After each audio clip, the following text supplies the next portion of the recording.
Enregistré pour qu'on commence la session. Donc aujourd'hui, notre sujet, et je trouve qu'il arrive plutôt à point par rapport à tout ce que j'ai lu dans le groupe conférence. Juste dites-moi, vous m'entendez bien, vous me voyez bien. Oui, oui. C'est OK pour vous. Top. Alors, pourquoi j'ai choisi ce sujet? Alors d'une part parce que là, récemment, j'ai assisté au conseil de classe du troisième trimestre de mon fils. Et puis, je me suis dit qu'on n'avait pas encore abordé ce thème-là. Parce que il y a une chose qui m'a toujours marquée enfin, depuis toutes les années où je pratique l'environnement extérieur lié à mes enfants TDAH, c'est que le sentiment de ne pas être entendu, c'est-à-dire de parler, ça on l'a, on sait qu'on parle, qu'on dit des choses sensées, mais de ne pas se sentir entendu, c'est une frustration absolument terrible. Moi, j'en ai versé des larmes à cause de ça parce que je trouvais ça tellement injuste en fait de ne pas être écouté, qu'on ne prenne pas acte de ma valeur, de la valeur de ma parole. Ça m'a vraiment, pendant longtemps, ça m'a vraiment mise en colère. Et en fait, plus je vivais la colère, la frustration, moins je me faisais entendre. Donc, je ne sais pas si ça vous parle ce que je vous dis là, mais en tout cas, voilà, je trouve qu'il y a vraiment ce sentiment de parler et de ne pas être entendu. Donc, j'ai analysé cette question pendant un certain temps parce que, bah, à un moment donné, comme toujours, hein, je sais pas si vous connaissez un peu mon fonctionnement maintenant, quand ça patine dans la semoule, j'aime bien essayer de comprendre ce qui se passe. Et je me suis dit, mais qu'est-ce qui se passe pour que, à ce point-là, je ne sois pas entendue? Donc, j'ai décortiqué mes différentes réunions que j'ai pu avoir avec les professeurs, dans les conseils de classe. J'ai essayé d'analyser les différents comportements et tout ça. Et donc, ce dont je me suis aperçue, c'est que ma posture, en fait, je me positionnais comme défendresse de mon enfant uniquement, et que dès qu'on attaquait mon enfant, je ripostais, alors avec des choses qui étaient sensées, qui étaient justes, qui étaient souvent bien amenées, mais beaucoup trop d'émotionnel, et surtout, je me déviais du chemin et de ce pourquoi je venais à ce rendez-vous ou je demandais ce rendez-vous. Donc, je n'atteignais pas mes objectifs parce que je me laissais happer par par le brouhaha, par la conversation, par tout ce que je pouvais prendre, entendre et qui me dérangeait et que j'avais tout le temps envie de justifier. Donc ça a été mon analyse première. Donc, parler pour être entendu, reprendre ta place de mère face à l'école, la famille et l'entourage, c'est vraiment quelque chose qui est important pour notre ancrage. C'est aussi important pour nos enfants. Parce que plus on développera cette posture, nous-mêmes, plus eux, ils seront capables de l'adopter pour eux. Parce que comme vous le savez déjà, peut-être pas encore tout à fait, nos enfants, ils apprennent de nos comportements, de nos attitudes, plus que de notre blabla. Et nous, les mamans d'enfants neuroatypiques, on adore blablater, et notamment avec nos enfants, pour leur expliquer tout un tas de théories qui sont justes, hein, qui sont sensées, mais qui pour eux sont abstraites, trop longues. Et, et souvent, oui, ça manque de concret et du coup, ils perdent le sens de ce qu'on leur dit. En revanche, si vous avez une posture qui est toujours la même face à votre environnement, si vous restez calme, si vous êtes posé, si vous arrivez à vraiment vous détacher, on en parlera du résultat, mais que vous arrivez à transmettre votre message, compris ou non, en vrai, on s'en fout, on va en parler aussi, eh ben, ça va donner à vos enfants l'impulsion, eux aussi, d'être plus calmes face à ce qu'ils vont vivre, de mettre plus de conviction et de clarté. Mais déjà, dans un premier temps, pour vous, ça réduit aussi beaucoup l'impact de la fatigue que d'avoir une posture qui soit plus calme face à ce que vous allez vivre. entendre par rapport à vos enfants. C'est savoir se faire entendre, c'est aussi une façon de montrer comment on accepte les choses, de quelle manière on va traiter les informations qu'on va nous opposer.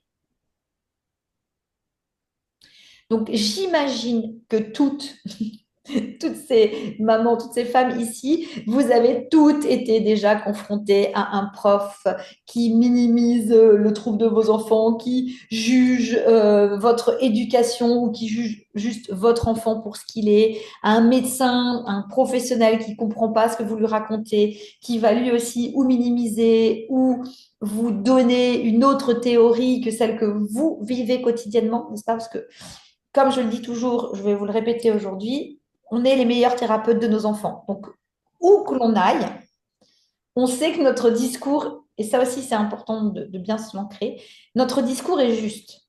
S'il n'est pas réceptionné, s'il n'est pas compris, c'est parce que les autres veulent nous faire passer un message. Peut-être que des fois dans ces messages, il y a des vérités. Un message sur notre enfant, soit parce qu'ils ne se connaissent pas, ils ne comprennent pas, donc ils ont leur propre interprétation. Okay. Soit en fait, ils connaissent, mais ils généralisent des situations alors que chaque cas est unique. Donc, je vais peut-être me dire si, je ne sais pas si j'ai pas mis le chat, en tout cas, bonjour Sandrine, de Strasbourg aussi Sandrine. Donc oui, ce que je voulais dire, c'est que je pense que chacune d'entre vous, mettez-moi un petit pouce si c'est OK dans le chat, vous avez toutes vécu ces moments-là en fait. Ce moment où vous allez exprimer quelque chose, où on va minimiser, voire dénigrer ce que vous dites, voire balayer d'un revers tout ce que vous allez exprimer. Et alors, il y a l'école, il y a l'environnement, il y a le cadre sportif. Ça, c'est le cadre sportif, c'est la même chose.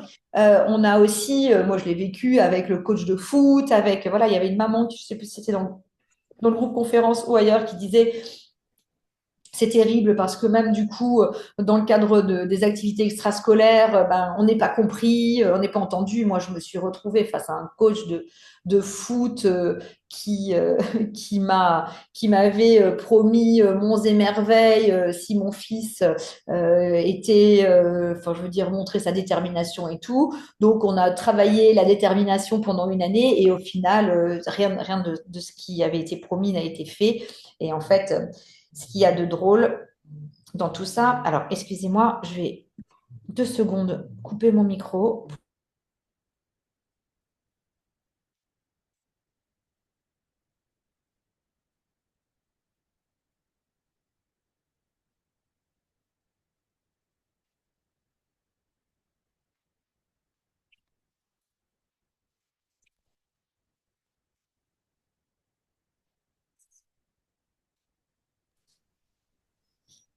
Excusez-moi, interruption enfant neuroatypique qui veut ne pas aller en cours cet après-midi. Vous voyez, en ce moment, c'est la surcharge totale. Donc, ce n'est pas possible parce qu'il a déjà trop loupé. Il a déjà eu ses journées de joker.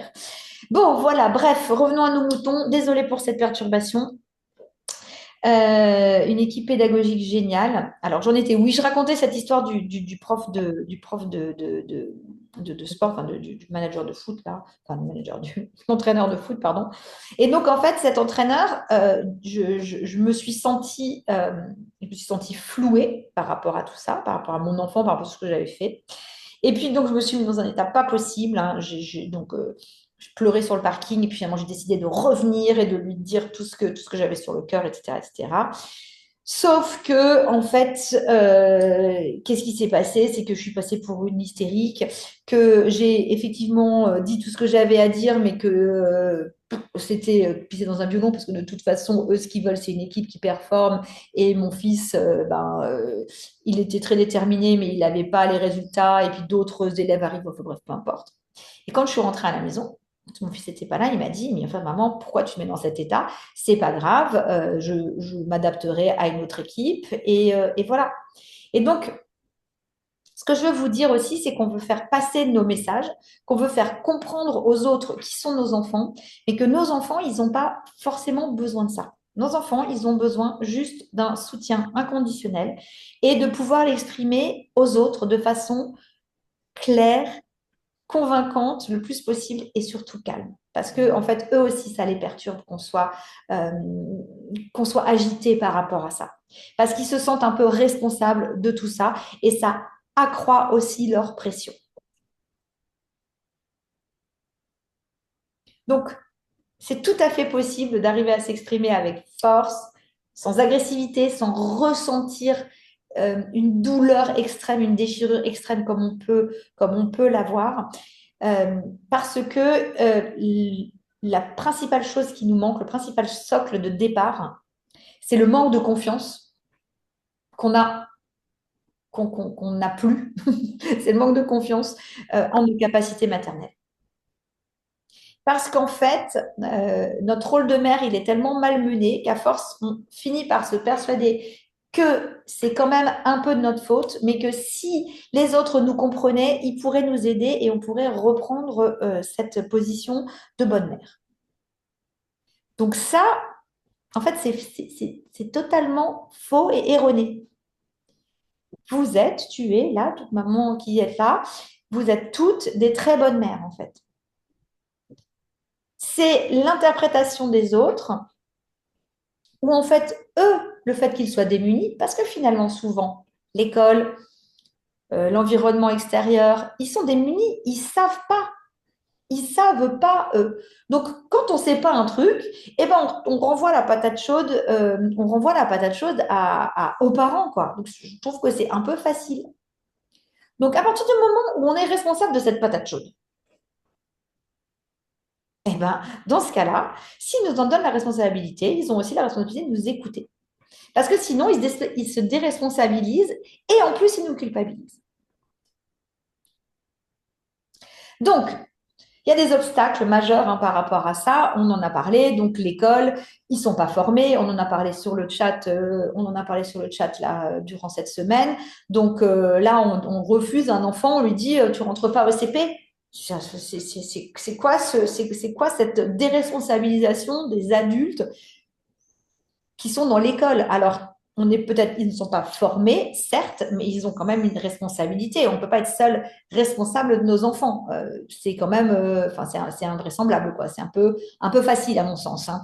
Donc, il y a beaucoup de problématiques dans les familles. Donc, ça, c'est vraiment les acteurs qu'on va rencontrer qui vont nous faire ressentir comme étant nuls et comme n'arrivant pas à se faire entendre.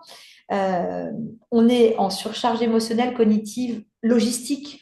La charge mentale, elle est de dingue. Donc, c'est trop, quoi. C'est trop, des fois. Des fois, on arrive à l'école, encore, ils vous appellent. Ça aussi, moi, cette semaine, ils m'ont envoyé des messages, je ne sais pas combien de fois, pour me dire des choses complètement absurdes sur lesquelles j'ai pas apprise, quoi. Donc, aujourd'hui, en plus, avec les réseaux, on peut vous envoyer des emails, des SMS pour vous raconter en direct live ce que font vos enfants. Et donc, ça nous rajoute encore une couche. Je veux dire, je me souviens de l'année dernière, une maman qui a envoyé son jeune, il était en CM2, donc elle était déjà dans le stress du passage CM2 sixième de cette grande traversée là du collège, de l'élémentaire au collège, et en plus l'école l'appelait tout le temps. Je veux dire, ce n'est pas normal en fait, ce n'est pas le rôle de l'école d'appeler tout le temps parce qu'ils ne savent pas quoi faire. À un moment donné, il faut aussi prendre ses responsabilités. Donc, pour vous dire, avec cette maman, on a énormément travaillé l'année passée et parce qu'au démarrage, c'est quand vous êtes en fait face à l'école. Au début, vous arrivez, notamment, on va parler de l'école là, mais face aux autres, c'est à peu près similaire. Mais là, ça va s'arrêter quelques minutes sur l'école. Quand vous êtes face aux autres, vous arrivez toujours souvent pleine de bonne volonté. Vous voulez expliquer ce qui se joue à l'intérieur de votre enfant et ce pourquoi il y a telle ou telle réaction. Et aussi, comment peut-être le comportement de l'adulte pourrait aider à moins envenimer les choses avec votre enfant. Sauf que quand vous arrivez, on va tout de suite vous agresser, on va tout de suite mettre en cause votre enfant et dire à votre et vous dire clairement que c'est inacceptable, qu'on ne peut pas le garder dans ces conditions, qu'il faut qu'il change, que vous recadriez ou que sais-je. Donc en fait, vous arrivez avec vos bonnes intentions et au final, en fait, ce qu'on vous demande, c'est d'être le censeur de votre enfant.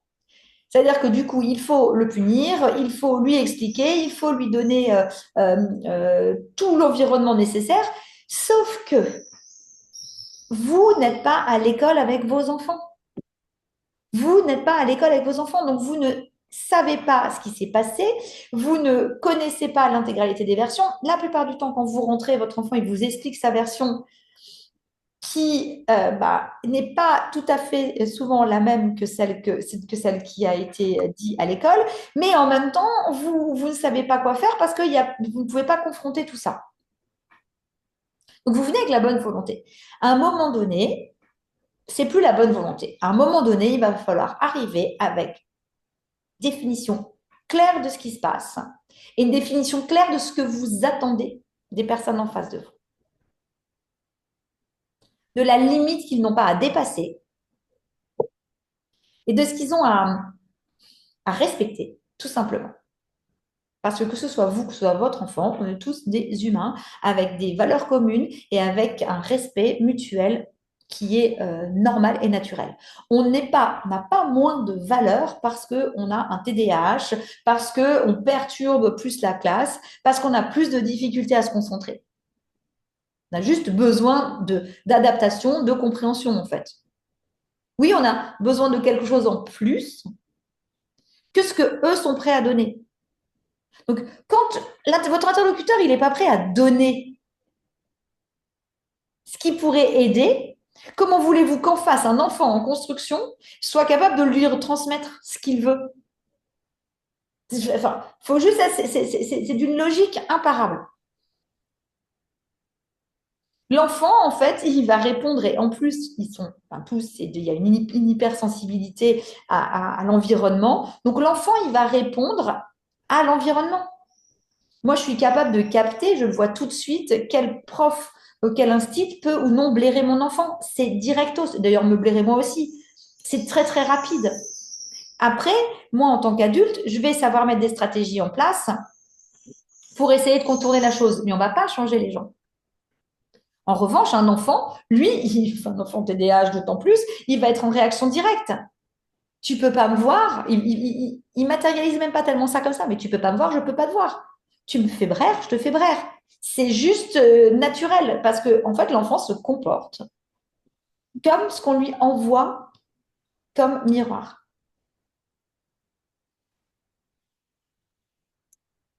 Donc pour revenir au propos de se faire écouter, c'est donc important pour vous d'adopter une posture qui soit ancrée. Donc vous allez définir exactement, je veux dire, quel est l'ancrage. Comment vous voyez en fait, vous êtes en droit de vous introspecter et de discuter avec vous-même, savoir comment vous voyez l'école, comment vous voyez les relations avec l'école, comment vous avez envie que les choses se passent. En fait, au lieu de subir, vous allez vous créer votre monde interne à vous, parce que eux, ils ont bien leur monde interne. Ils vous le font subir. Vous pouvez aussi créer le vôtre, avoir votre posture. Vous êtes ancré, vous êtes clair, et il va falloir travailler quelque chose qui est hyper important et qui est difficile à mettre en place, je le sais, c'est la neutralité émotionnelle. C'est-à-dire que vous devez au plus possible ne plus vous mettre à pleurer, de vous énerver, de donner l'impression d'être agité par rapport à tout ça, de ne pas savoir quoi faire. Même si au fond de vous, c'est tout à fait ça, il ne faut pas le montrer. Vous devez aborder une espèce de poker face qui est indispensable afin de pouvoir, excusez-moi, afin de pouvoir en fait vous ancrer sur le message euh, que vous voulez donner et quels objectifs vous voulez apporter au cadre scolaire, au cadre environnemental, dans vos familles. C'est-à-dire que moi, quand j'ai fait ce travail, je l'ai fait sur tous les pans de ma vie extérieure. Donc, je l'ai fait pour l'école, je l'ai fait pour ma famille et je l'ai fait pour tout ce qui était environnement extérieur, les amis, etc. Et donc, j'ai mes phrases qui sont toutes faites, qui peuvent ressortir à chaque moment en expliquant que voilà, mon enfant, il est comme ça. C'est pas à discuter. En fait, je n'essaye pas de discuter ou de prouver. Ce n'est pas à discuter. C'est un fait. Que ça leur plaise ou non, je m'en bats les steaks. je m'en fous, en fait, je m'en balance que ça leur plaise ou non. C'est un fait. Donc, dans moi, ma posture, je n'attends même pas. Qu'ils comprennent ou pas, c'est pas mon problème, c'est le leur. C'est comme ça. C'est comme ça. Et surtout, il n'y a pas de frontière, il n'y a pas de marche à dépasser par rapport à ça. C'est-à-dire que je ne permets pas qu'on vienne critiquer mon éducation, les problématiques, etc. J'attends qu'on m'apporte des solutions concrètes. Là, c'est par exemple pour l'école. J'attends qu'on m'apporte des solutions concrètes et s'il n'y en a pas, alors qu'on avance pour essayer d'en trouver. Et s'il n'y a pas de possibilité, à part qu'on me dise qu'on ne veut plus voir mon enfant, et ben je vais leur dire, ça c'est votre problème à vous. Parce que moi, je sais qu'il y a des solutions. Vous n'en voulez pas. Vous ne pouvez pas demander à mon enfant de vous apporter ça. Et donc, ça peut très bien mal se passer, etc., etc. Je resterai sur ma position. Et s'il y a du harcèlement et s'il y a des choses comme ça, je vais bien sûr veiller à faire en sorte que soit mon enfant soit sorti de l'environnement toxique, c'est-à-dire l'environnement qui ne lui convient pas. Donc, je vais trouver des solutions. Je ne vais pas essayer de me bagarrer sur des choses, parce que ça peut aller très très loin. Hein. Ça peut aller très très très très très loin. Moi, en grande section de maternelle, pour les deux, c'est aller très loin. C'était du délire total. Mais la première fois, je me suis laissée emporter par mon émotionnel, vraiment très très fort. Et ça a créé, enfin, j'en étais malade, hein, j'en suis tombée malade. Et c'est allé loin, quasiment jusqu'au rectorat. Et ensuite, la deuxième fois que c'est arrivé, j'étais beaucoup plus forte. Et je connaissais pas le TDAH en fait encore à ce moment-là. J'étais beaucoup plus forte, mais j'étais encore troublée. Et ensuite, après, une fois que j'ai découvert le TDAH, là, petit à petit, j'ai vraiment avancé là-dessus. Donc, il faut que vous ayez vos phrases qui sont cadres. C'est-à-dire que vous ne permettez pas qu'il y ait des dépassements et des débordements. Des fois, vous êtes dans des conversations à l'école ou ailleurs, et puis d'un coup, on va déborder sur votre enfant, on va commencer à critiquer, on va commencer à dire des choses qui sont complètement hors cadre. Et ça, c'est dur parce que ça, c'est des attaques émotionnelles très, très fortes. Donc ça, c'est tout de suite, no way. Oui, j'entends ce que vous me dites, mais tout ça, c'est lié à son trouble, à son TDAH. Donc oui, mais non, c'est pas une excuse. C'est pas une excuse, c'est l'explication. Donc cette explication, elle vous convient ou pas, j'y peux rien, c'est comme ça. Ça, c'est vraiment important. Quand vous êtes convoqué ou si vous avez besoin de faire passer un message, donc préparez-vous. Préparez-vous vraiment. C'est une préparation vraiment écrite et avec vraiment le message que vous voulez faire passer. Si vous préparez votre entretien, vous n'allez pas le subir. Et surtout, si vous préparez votre entretien, donc si vous préparez ce que vous voulez dire, vous allez pouvoir en fait vous faire entendre puisque vous allez faire passer votre message.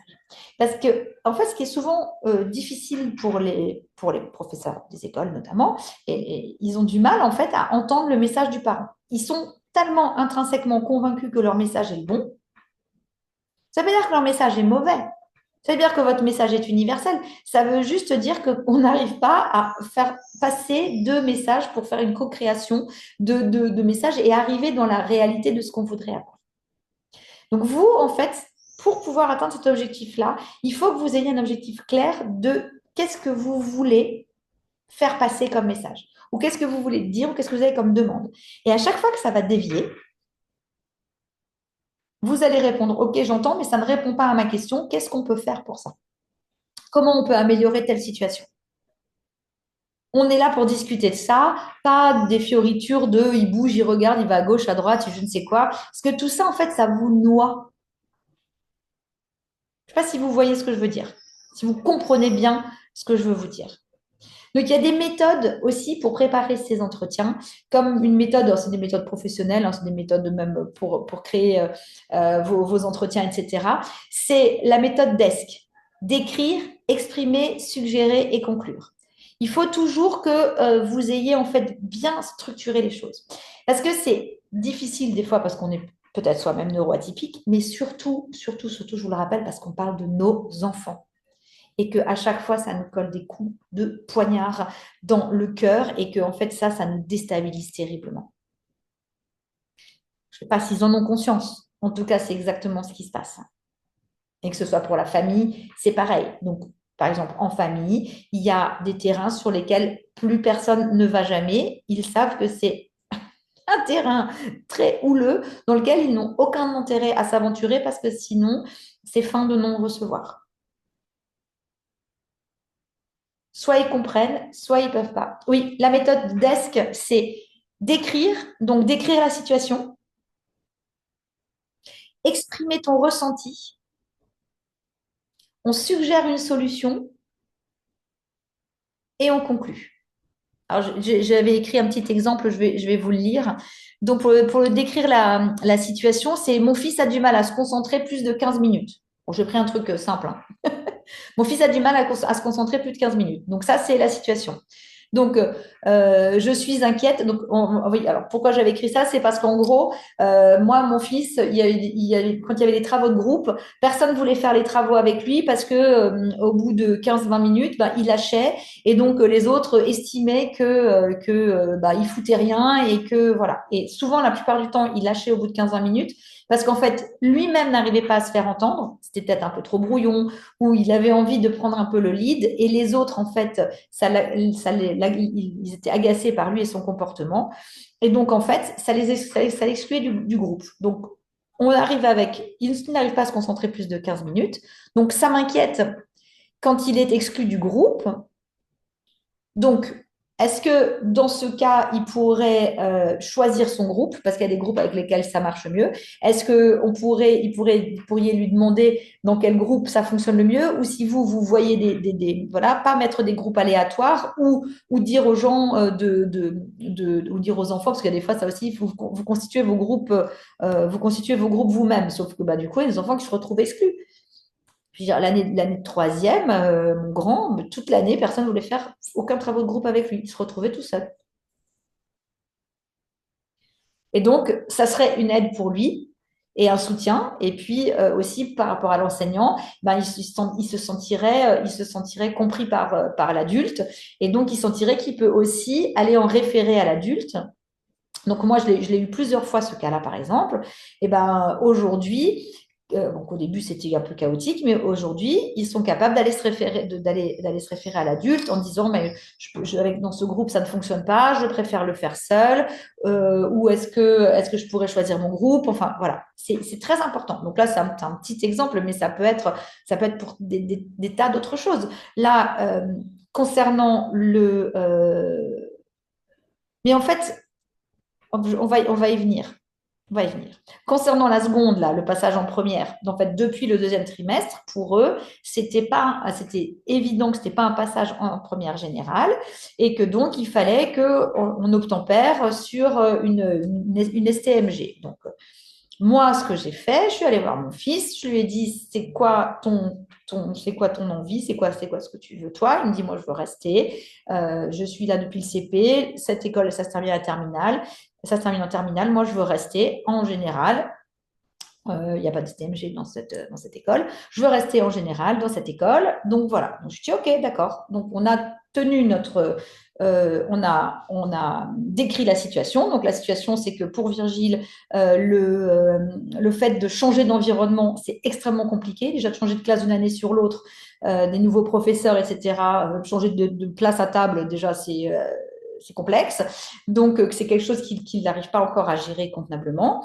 Donc, du coup, que le mettre dans une situation qui serait compliquée pour lui, il l'envisageait pas, du coup, moi non plus, et que les résultats étaient pas si catastrophiques que ça, que donc ça ne valait pas, enfin, que nous, on n'était pas OK avec ça. Donc, j'ai exprimé le ressenti voilà, je dis, je suis inquiète parce que Virgile, en fait, ça peut vraiment avoir une influence sur lui. La solution, j'ai suggéré, je leur ai dit, ben, il reste à Saint-Étienne.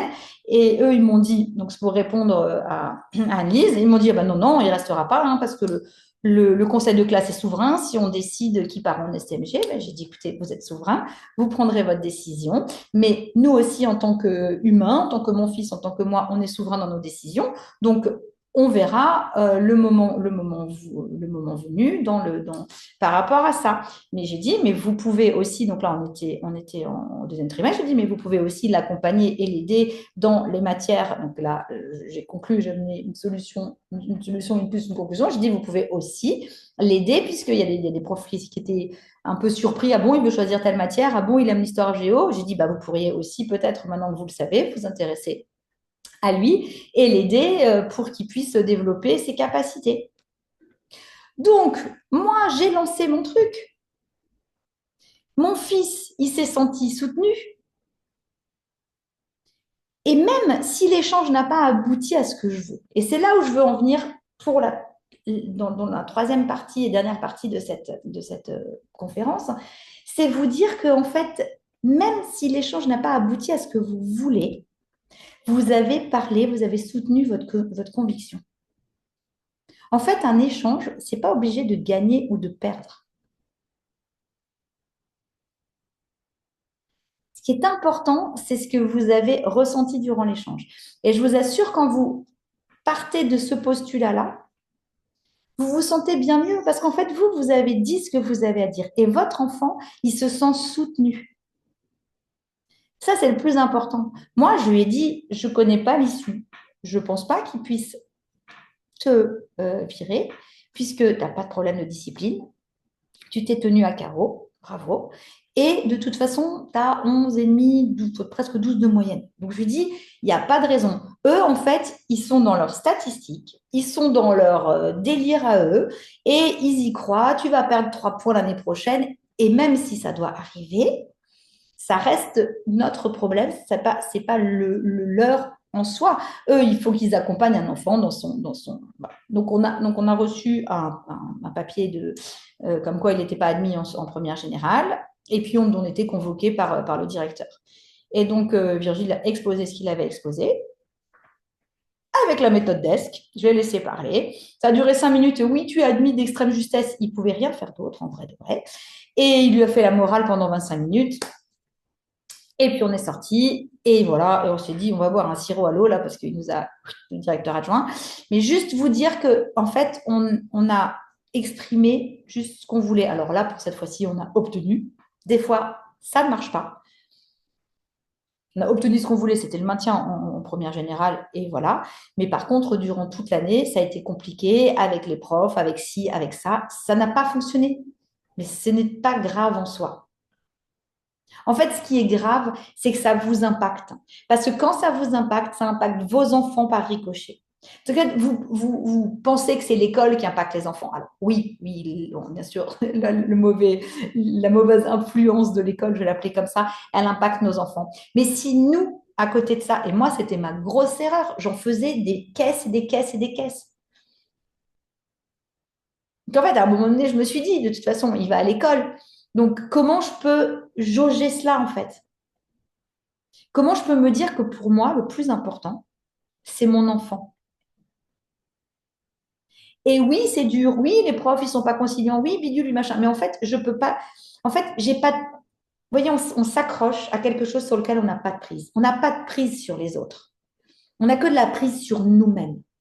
Donc, c'est sur notre levier personnel qu'on doit agir. Et notre enfant, en fait, lui, ce qu'il veut, c'est pas forcément que ça marche. Notre enfant, il veut toujours être sûr qu'il va être défendu, qu'il va être entendu. Parce que lui aussi, si on se bagarre mais qu'on n'y arrive pas et qu'on pleure et qu'on râle et qu'on dit comme machin, en fait, je vous le dis, il y a cette histoire de combat toujours, on est des mères, on combat, etc., etc. Oui, on est au combat. Mais je veux dire, on peut perdre des batailles, on ne perd pas la guerre entièrement. Vous voyez? Parce que la bataille contre l'école, à un moment donné, bah, elle passe, quoi. Mais c'est nous ce qu'on en fait. C'est le poids lourd qu'on porte sur nos épaules, qu'on montre à nos enfants, qui est plus qui est plus un frein qu'un levier d'action. Quand vous actionnez votre levier, que vous êtes sûr de vous, que vous savez ce que vous voulez, que vous savez où vous voulez aller avec votre enfant, même si ça ne fonctionne pas, ça n'empêche pas que vous avez vos objectifs. Et en fait, aujourd'hui, Moi, en fonctionnant comme ça, j'obtiens beaucoup plus de résultats qu'avant. Quand je dois préparer les ESS, quand je prépare tout ça, je veux dire, je suis ultra, ultra préparée. Et une fois, quand ils m'ont imposé un redoublement pour mon autre garçon, le dernier, ils m'ont imposé le redoublement à la dernière minute. Je pouvais quasiment rien faire. J'avais aucun levier hein, pour pouvoir agir et tout. Ben, la seule chose que j'ai fait, c'est que je suis quand même venue en réunion et comme je sentais que émotionnellement, j'étais pas du tout assez stable, j'ai fait intervenir toutes les personnes qui s'occupaient de Gabin, l'ergothérapeute, l'orthophoniste et la psychologue. Et elles sont venues, deux sont venues à la réunion, une l'a faite en visio. Et du coup, moi, ça m'a détachée aussi de ça. Parce que quand je sens que je suis trop dans l'émotionnel, soit je peux pas aller au rendez-vous, soit il faut que je me fasse entourer.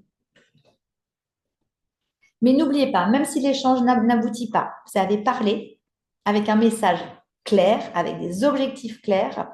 Vous ne devez pas laisser écraser par la conversation. Parce que ça, souvent, il nous dévie de la conversation. Et du coup, on vient pour un point. C'est-à-dire, par exemple, comment on peut aider notre enfant par rapport à la prise de notes. Je dirais une bêtise. Et donc, en fait, après, on ne fait que parler du comportement de notre enfant. Donc, du coup, vous ressortez, on a parlé du comportement de notre enfant, donc vous ressortez avec des préconisations pour vous, pour comment vous devez être une meilleure mère, mais vous n'avez pas pu passer votre message. Donc, moi, maintenant, je ne lâche pas. Et si le prof, il vient, il me dit oui, mais ça ne fonctionne pas, blablabla, bah, je lui dis, bah, alors attendez, est-ce que vous avez appliqué ça, ça et ça? Oui, mais non, mais j'ai pas le temps. Bah, je dis, bah, alors dans ces cas-là, vous n'avez pas le temps, vous ne voulez pas le faire, bien sûr, rien ne va changer. Et c'est comme ça. Et chacun doit accepter la situation telle qu'elle est. Et s'ils viennent vous dire oui, il y a des mauvais résultats, oui, ça engendre. Écoutez, voilà. Après, quand c'est vraiment catastrophe, catastrophe en termes de résultats, bon, bah, ça c'est autre chose. Peut-être que l'enfant n'arrive pas à travailler, qu'il n'arrive pas à déployer. Mais si c'est dans la moyenne, hein, en général, si ça reste dans la moyenne, parce que ben, il y a aussi tout le côté du TDAH, hein, il y a la procrastination, l'organisation, le fait qu'il y a un trouble hein, qui est vraiment là. Et ben écoutez, on prend quoi, on prend. Sa vie n'est pas foutue, il n'est pas nul. Il y a pas, c'est juste que le système ne va pas permettre d'obtenir plus en termes de notes, mais les notes ne définissent pas votre enfant ni sa valeur. Et ça, c'est très important aussi que lui, il en ait conscience, et que vous en ayez conscience.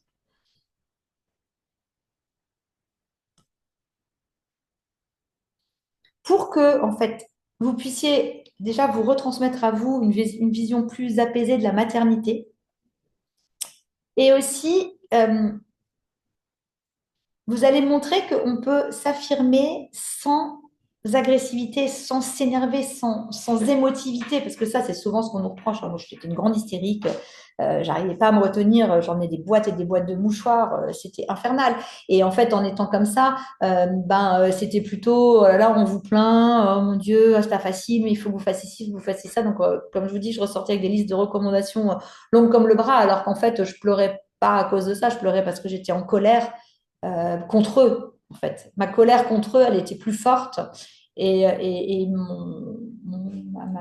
la violence que je ressentais par rapport à mon enfant, à l'incompréhension de mon enfant, c'était plus fort en fait que le message que je voulais transmettre. C'est pour ça que je ne transmettais pas de message. Je transmettais le message que j'étais une mère perdue, qui avait besoin d'aide et que c'était pas facile pour moi et que voilà, courage madame. Oui, bah, ça va, j'en ai tout plein de courage en fait, ne vous inquiétez pas. Et ça me foutait encore plus en colère, quoi. Donc même si ça ne change pas, vous semez des graines à quelque part. Vous semez des graines à quelque part et ces graines, elles finissent toujours par germer. Et si elles ne germent pas dans la tête des profs, elles vont germer dans la tête de vos enfants. Ça va leur apprendre. Ça va leur faire comprendre que oui, il y a des gens qui ne vous comprennent pas, mais en tout cas, vous pouvez quand même être soutenu et faire entendre une voix.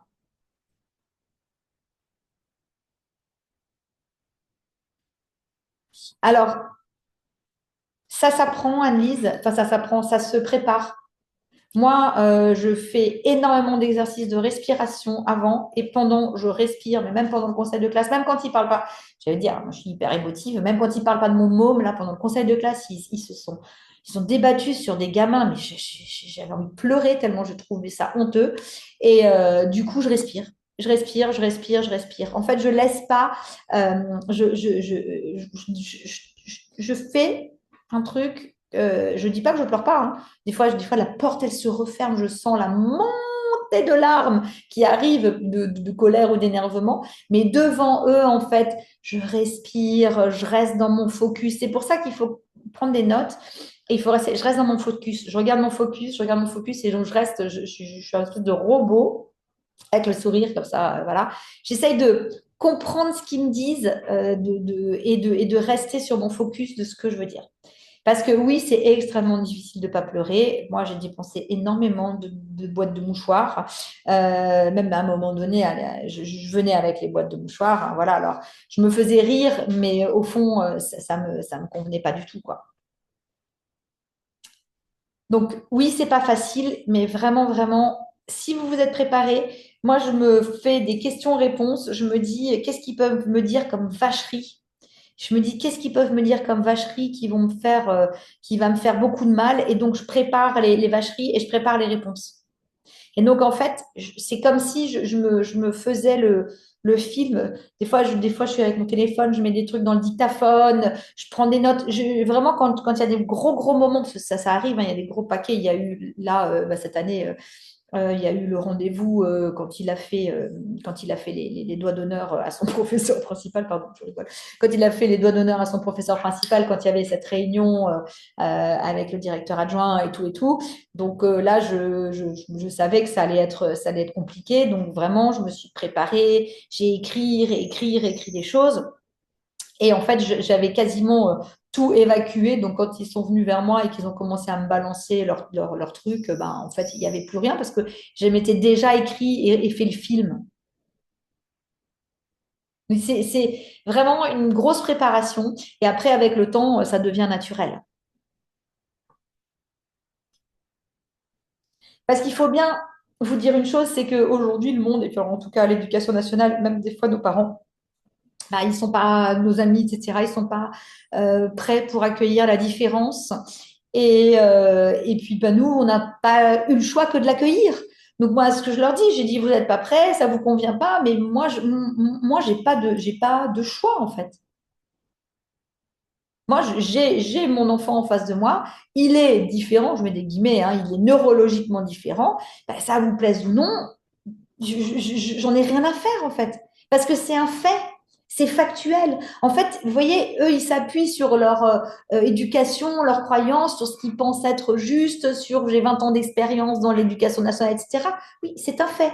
Mon enfant est comme ça, il est unique, il est dans une famille unique, avec un environnement unique, avec des hauts et des bas, avec des choses qui se sont peut-être plus ou moins bien passées dans son enfance, avec, voilà, je veux dire, lui, il y peut rien en vrai de vrai.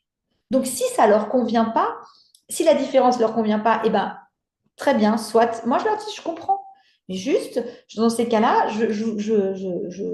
vous fréquenterez plus, je préfère que vous limitiez vos interactions et je vous autorise pas à dire des choses que vous ne comprenez pas vous-même ou qui sont liées à quelque chose qui ne fonctionne pas.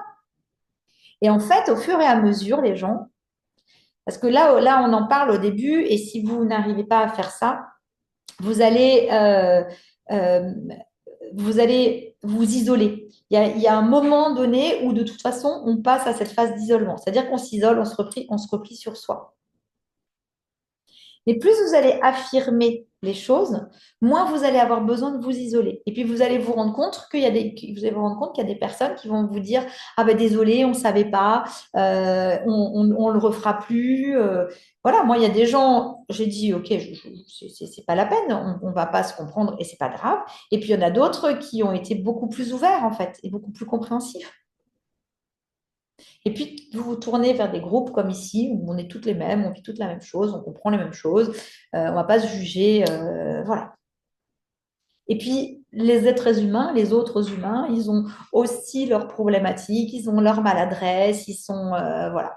Alors, je vous dis pas qu'en faisant ça, vous ne serez pas déçus, vous ne serez pas dégoûté de ne pas avoir réussi à avoir obtenu ce que vous voulez. Mais en tout cas, ce que vous devez comprendre, c'est que vous devez vous légitimer en tant que parent, en tant que maman. Que votre message, il a de la valeur, qu'il passe ou non. En fait, c'est pas parce qu'on vous a pas entendu que votre message, il n'a pas de valeur.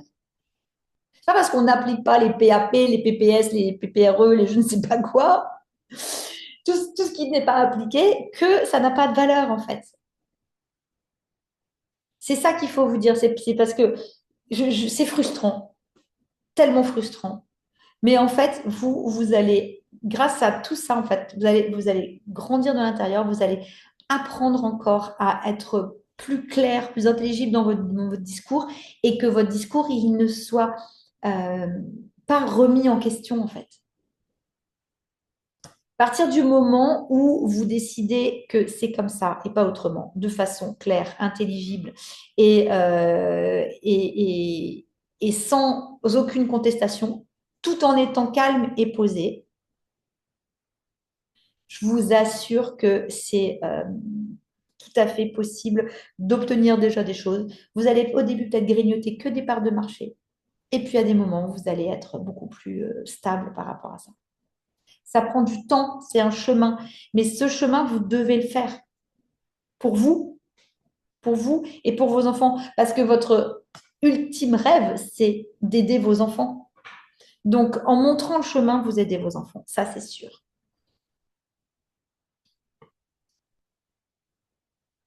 Alors, je vais voir s'il y a des questions. Dites-moi déjà si ça vous a plu, si vous avez apprécié ce petit point de se faire entendre. Donc, pas facile de rester, oui, sans émotif. C'est ça, c'est hyper dur, je suis d'accord. Mais comme je vous l'ai dit avant, ça se travaille. Pareil que vous, je prépare soi-disant les réunions. Limite de ces avocats. Exactement. Plus vous êtes préparé, plus vous en faites. Moi, des fois, je sors avec des 4-5 feuilles. Ils sont un peu étonnés, mais au moins, à chaque fois que je suis décentrée, parce que ça arrive, je me remets sur mon focus. Qu'est-ce que je veux voilà. C'est anticiper les remarques. Et ben, exactement, ben voilà, c'est ce que je viens de dire. Bravo. C'est ce qu'il faut faire, Sandrine, parce que ça va vraiment, ça aide vraiment à mieux assumer l'intégralité du propos, enfin, de l'échange, et en plus d'entendre vraiment ce qui se dit. Parce qu'à un moment donné, je ne sais pas si vous, ça vous arrive, mais moi, à un moment donné, ça me déconnectait complètement. Et en fait, j'avais juste envie d'hurler et de leur dire que c'était des abrutis qui comprenaient rien et de claquer la porte et de prendre mes enfants et de plus jamais les remettre à l'école, quoi. La méchanceté des parents, oui, c'est extrêmement dur la méchanceté des parents. Mais par contre, ça aussi, il faut s'affirmer face à ses parents. Souvent, les parents, ils ont, alors les parents, d'un coup, leurs enfants deviennent parents, hein, parce que finalement, vous êtes quand même devenus parents vous-même. Mais comme ça fonctionne pas, en gros, comme eux, ils le penseraient, ou comme ils pensent que l'éducation doit être, eh bien, d'un coup, ils prennent un rôle qui n'est pas le leur. Donc, du coup, soit ils redeviennent votre parent, n'est-ce pas? Parce qu'ils n'ont pas encore compris que vous étiez à égalité.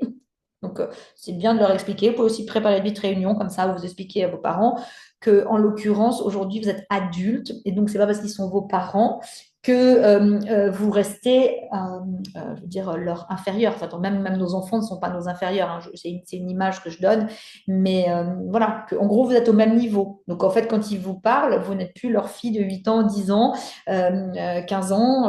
Même si c'est comme ça qu'ils vous voient, c'est non, quoi. Que vous êtes parents vous-même et que donc, bah, s'ils ont envie de savoir ce qui se passe, eh ben, vous allez leur expliquer et ils vont devoir le respecter et l'accepter, le cadre. Vous fixez le cadre, comme à l'école, vous fixez le cadre, vous préparez votre réunion, fixez le cadre. Et s'ils n'en sont pas capables, ils vont chercher des failles, ils vont vous raconter des choses sur votre passé, sur comment vous étiez vous, que vous n'êtes pas capable et tout. Et vous, vous restez sur votre truc, vous leur dites, écoutez, voilà, vous pouvez penser ce que vous voulez, c'est votre histoire. Je suis dedans parce que je suis votre enfant, votre fille. Mais aujourd'hui, je veux dire, notre histoire, on est à égalité. On est tous au même niveau. Et je suis la mère de cet enfant. Donc, je prends mes responsabilités, qu'elles vous plaisent ou non.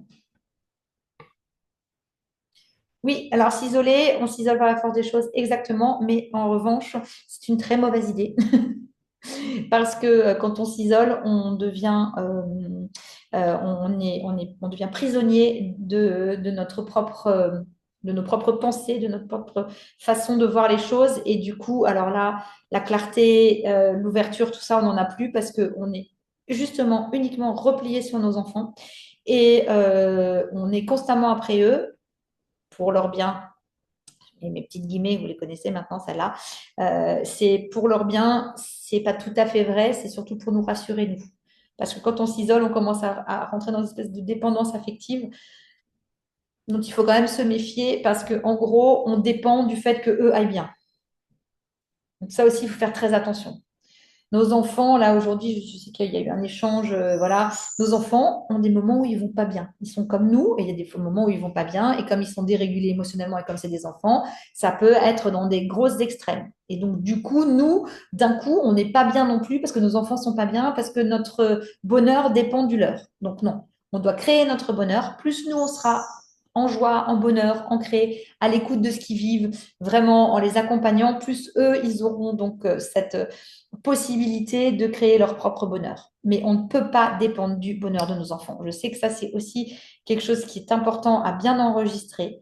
Ce n'est pas parce que nos enfants ne vont pas bien que nous n'allons pas bien. On ne dépend pas de ça. C'est très important.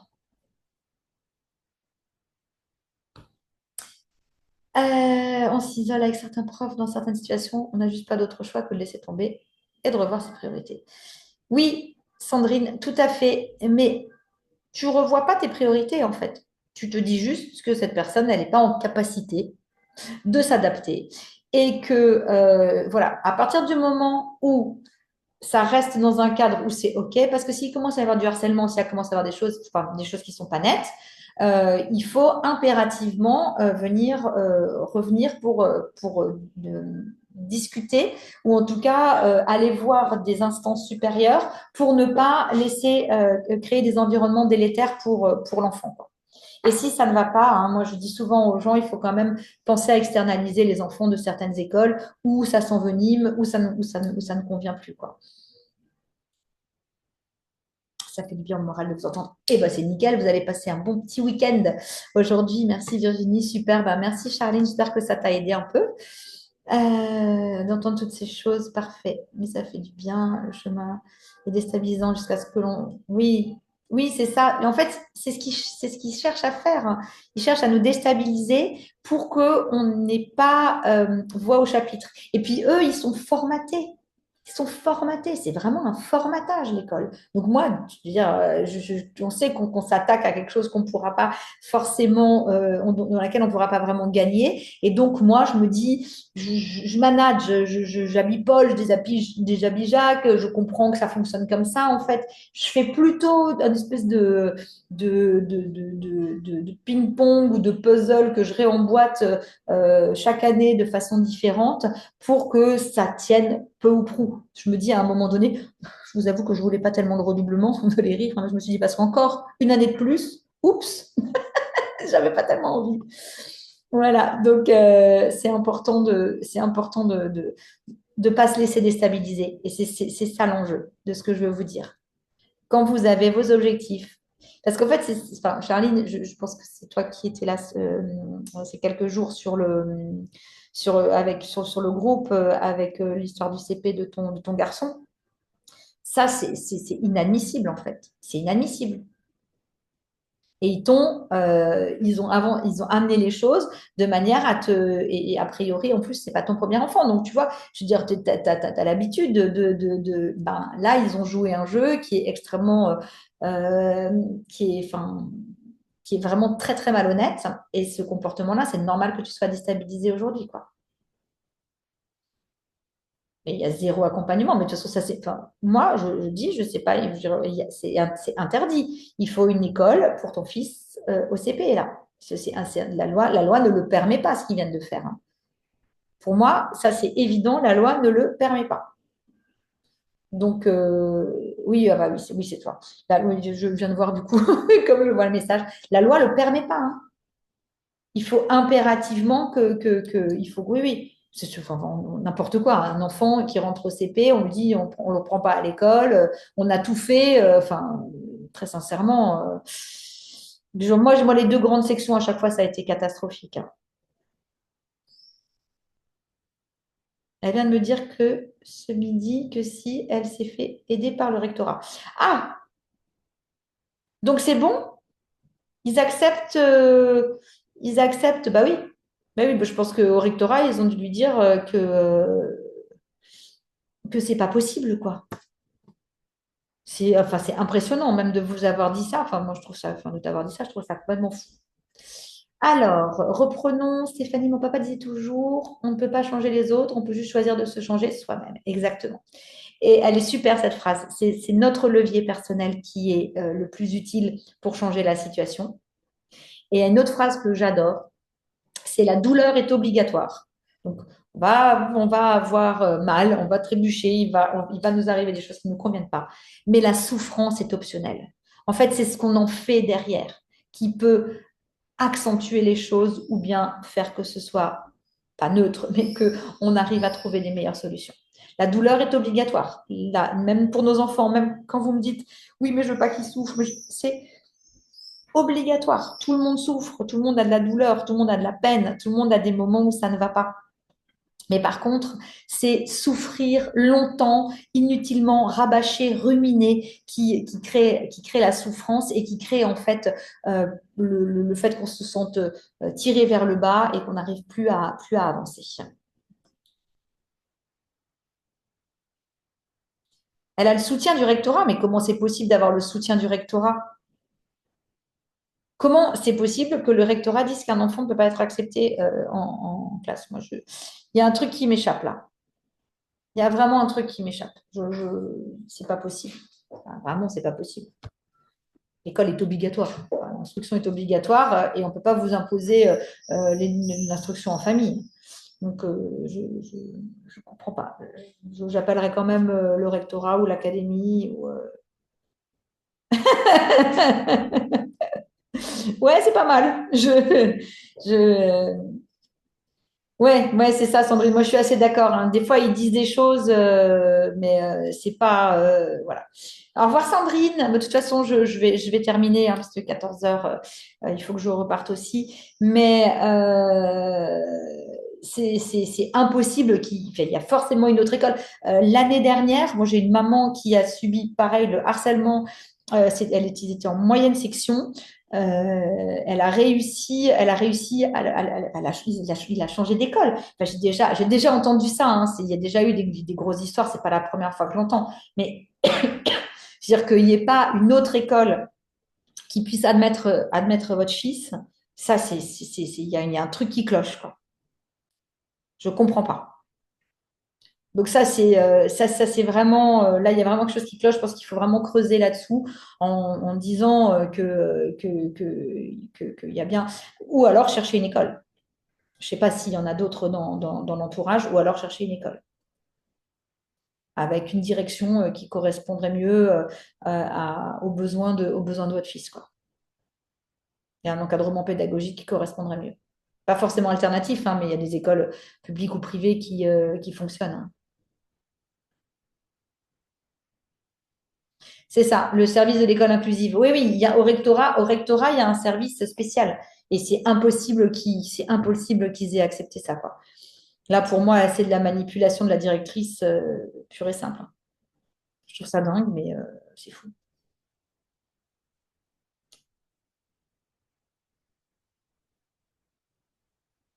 Hier, ça fait, mais tout est plein, toutes les écoles sont pleines. Ouais, ouais, mais bon, ils peuvent pas. Ouais, ouais, ouais. Je pense qu'il faut continuer, il faut laisser le dossier, il faut expliquer à l'école, aux autres écoles, ce qui se passe, la situation.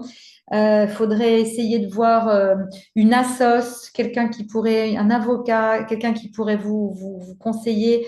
Mais il y a vraiment quelque chose qui déconne. Je vais essayer peut-être de vous mettre en relation avec Jennifer qui a vécu ça l'année dernière.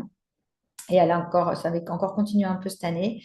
Mais pour qu'elle vous dise ce qu'elle a fait exactement et comment elle a obtenu gain de cause. Oui, elle est à bout. Bah, oui, elle est à bout, mais elle est à bout, elle est à bout. Bah, ça, franchement, bah, je vais faire encore 2 minutes avec vous.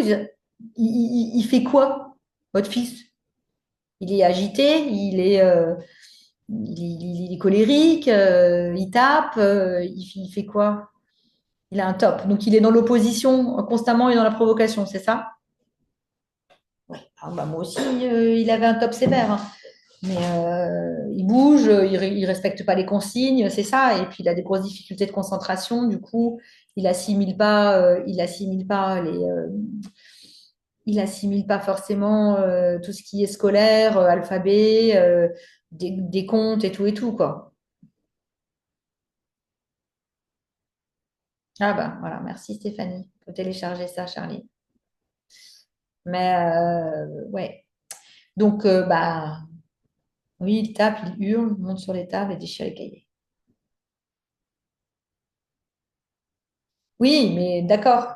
Enfin bon, ça c'est parce qu'il est frustré en fait. Le problème, c'est parce que cet enfant, il est dans un environnement, c'est exactement ce que je disais, un enfant, il va réagir à l'environnement qu'on lui propose. Donc en fait, et il n'est pas comme ça à la maison, enfin pas autant en tout cas. J'imagine que le pire, ça se déploie à l'école, parce qu'en fait, ils y pigent rien à ce que c'est le top. Donc, et puis surtout, la période là entre 5 et 8 ans, enfin 5 et 7 ans, elle est dure. Oui, bah moins à la maison, parce qu'à la maison, évidemment, il est un top, donc il existe quand même, mais moins à la maison, parce qu'à la maison, son top est pris en considération, quoi.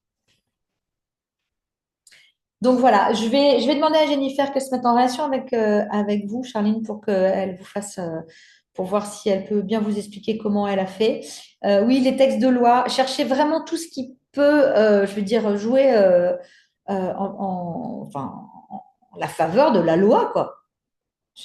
Enfin, on laisse déscolariser un môme de 13-14 ans, je pourrais encore comprendre, qui est grand, qui dépasse les maîtresses, qui est fort, qui pèse 80 kilos et qui mesure 1,80 m. Voilà, mais un petit bonhomme de 5 ans qui crie, enfin, à un moment donné, il faut arrêter les blagues, hein. Donc, moi, je pense qu'il y a encore des recours à faire. Je vous envoie vraiment tout mon courage. Et je sais que ça va pas être une période facile, mais croyez-y.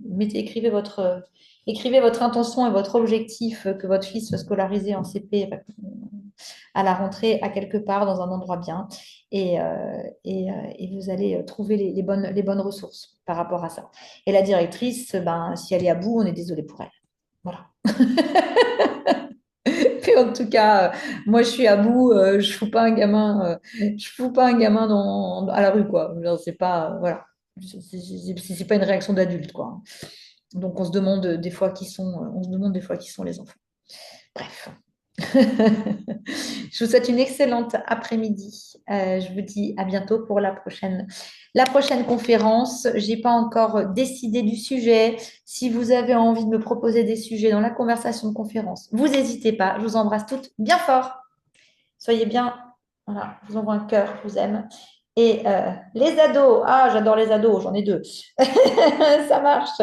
Et pour certaines, effectivement, à demain. Je vous embrasse.